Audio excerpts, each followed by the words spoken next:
my goodness. I cannot believe this. Anthony Rendón has signed with the Los Angeles Angels. This is huge news along with the Gerrit Cole news that happened last night. I couldn't get a video up on that, so I'm just going to mush these into one video. Oh my goodness. So Rendón just happened like as of 10 minutes ago, so I'm going to be elaborating on that first, then we'll talk about Cole. I thought Rendón would stay with the Nationals because I thought that after winning a World Series, we would just be content with staying in a great team atmosphere, a winning team. Obviously, we just won the World Series. I am shocked he went to the Angels because the Angels are two players, Ohtani and Trout. Well, now there are three players, Ohtani, Trout, and Anthony Rendón. That is going to be a stellar offense with three big bats in there, and also with Ohtani being able to pitch next year. He was able to hit this year, but he couldn't pitch. He will be able to pitch this upcoming year. So that's big news for the Angels, also getting Anthony Rendón. But I think this is a boom or bust thing, because you have a lot of money spent on three players.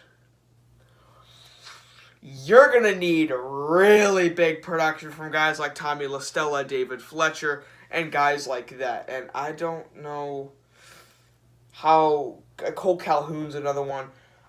I can't even name people on the Angels. Albert Pujols, not anymore. But you have a lot of money spent in three players. And this is a team sport. You see, unlike the NBA, where you need one good player to be good, unlike the NFL, where if you have a good quarterback, the NFL, okay, scratch what I just said about the NFL. Baseball is a team sport, and I'm not a huge fan of what the Angels are doing here. But I think this has the potential to be either really good or really bad. If you're an Angels fan, by the way, he signed for 8 years, $250 million, according to my sweet little elf, Ken Rosenthal. But I think that, like I said before, I'm not sure if they're going to be able to succeed with only three good players. Now, granted, you have two possible MVP candidates and the Japanese Babe Ruth. I think the Angels are going to be fine. I think they're going to get... okay. I still think the Astros are going to win the division. Even without Gerrit Cole, I still think they win the division. The A's, I feel... God. I'm a Cubs and A's fan, if you didn't know. I'm first and foremost a Cubs fan, but I also am an A's supporter, as I like to say. When the A's get hot, the A's, they are a tough team to stop, but I would still take the A's over the Angels. I think I'd put the Angels ahead of the Rays now. I don't know. It's tough to say. I mean, it's only December. We still have January, February, March. 4 months till baseball. So there's a lot of time still to be done, but I do think you have to be ecstatic if you're an Angels fan about this news. They're definitely going to be better than last year. If they could just get some bullpen help and maybe a second starter for Ohtani, that might be all they need, because I think I'm kind of discrediting guys like David Fletcher, Cole Calhoun, who's their catcher. Oh, God, catchers in the MLB. Who is the Angels Sorry for whoever catches for the Angels. Used to be Maldonado, but not anymore. So now, Gerrit Cole. This happened last night, so I'm a little bit late on the news. But Gerrit Cole signed with the Yankees for 9 years, $324 million. And if you ask me, this is a perfect signing for the Yankees because their main struggle was pitching. They didn't, okay, Tanaka, Severino, and J. Happ were good, but they lacked a real, ace, just like a strong, definite ace that you could put on the mound and get 7 good innings out of him any day of the week. They now have that in Gerrit Cole. Gerrit Cole, I think they said he hadn't lost a start since, March before the World Series. That's partly because they have one of the best offenses in baseball, banging on the dugout ceiling. That's beyond the point. But I think this really affects the Astros a lot, because you went to see the Astros winning the World Series, to going to the World Series again, to losing the World Series, to have your general managers say that stuff, and then to have your cheating arise, and then you lose Gerrit Cole, and it's falling down the drain for the Astros. But I mean, they're still a good team, guys. They're still going to be in the league. Oh, I kick the Astros out of the league. They're still going to be in the MLB. They're still going to probably win the AL West. They're still probably going to make the playoffs. They're still going to most likely make the ALCS. They're not going anywhere, guys. Dodgers fans, I'm sorry. But I think that this makes the Yankees the front runners to win the World Series. But the question arises.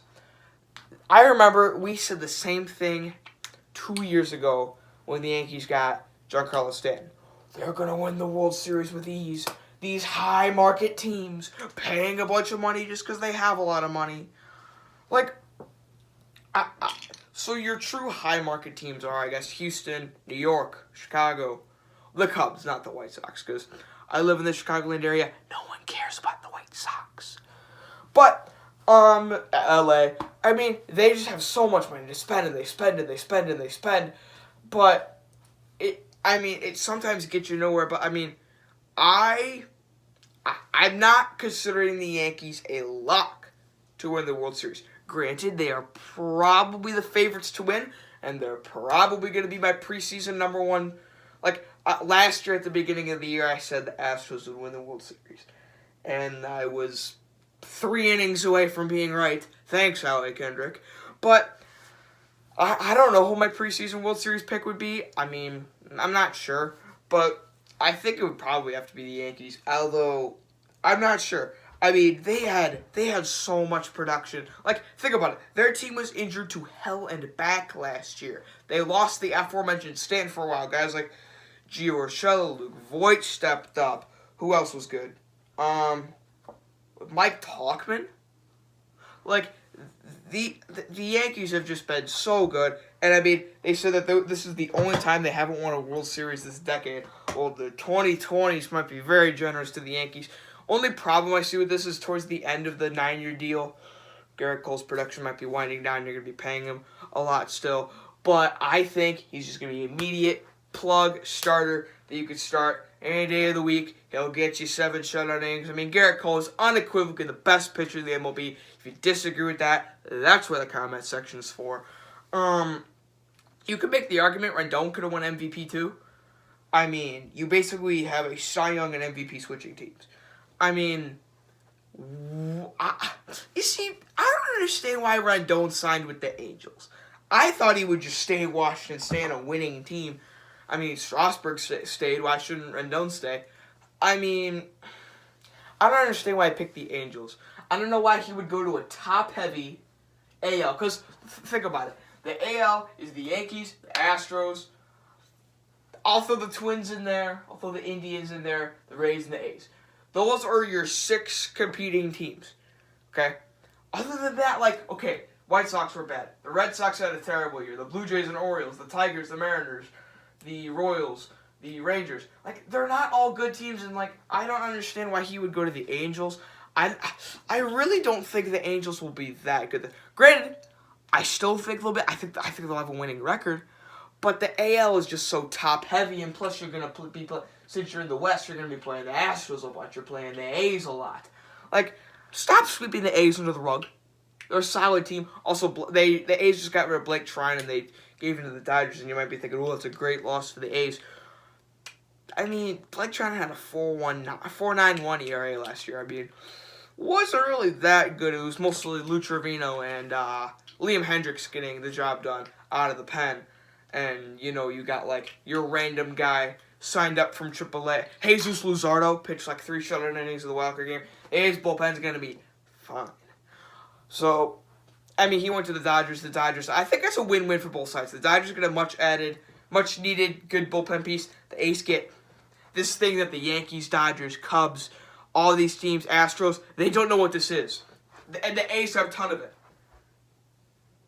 Like, I don't know if you guys know the SpongeBob meme where he's just, like, going like this with the rainbow. He's cap space. Like, the A's have a ton of that. The Moneyball crew, I think, is going to be a force to be reckoned with this year.